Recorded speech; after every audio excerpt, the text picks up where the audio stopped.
Skirije Mladen Barac. Duša običnih ljudi.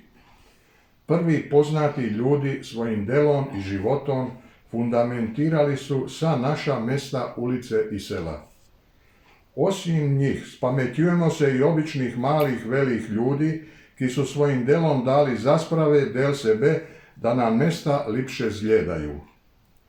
Ča bi se reklo, svi su oni utkali svoju dušu va naše kale, ulice, kutje, va delo od koga su živeli. Takovih ljudi je se manje. Klesari, urari, postolari, bric, bačvari, kovači.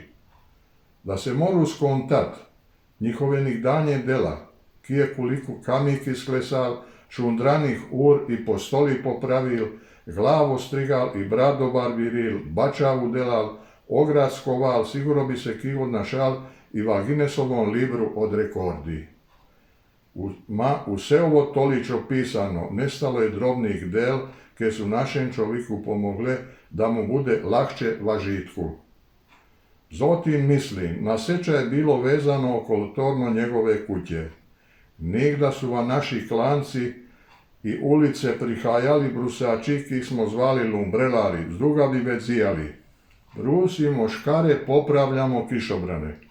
Va svoj alat i deli za kakov šundrani komad prominit nosili su na pletjih va podugoj kaseli, kaj imale škabelin za drobni alat, za šrafiti, za federi.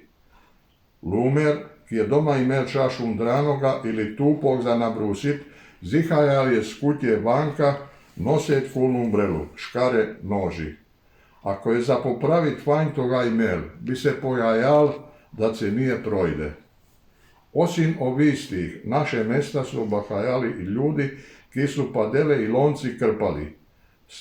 Svih njih su danaska zamijenili moderni butigeri, ki po kutjah i stanih prodaju japanski noži i cepter padeli.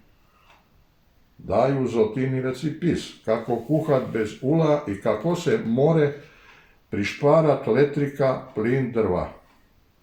Danas znamo se spametit. Još more starih zanati, ma tekar onda kad se va kućinić šundra. Sprot brižimo komu i kad je mu kakovu makinu ili potrebnu stvar odnes popraviti. Tako se spametujemo starih zanati, ki nam čuda puti fale, a šli su va huj vrimena.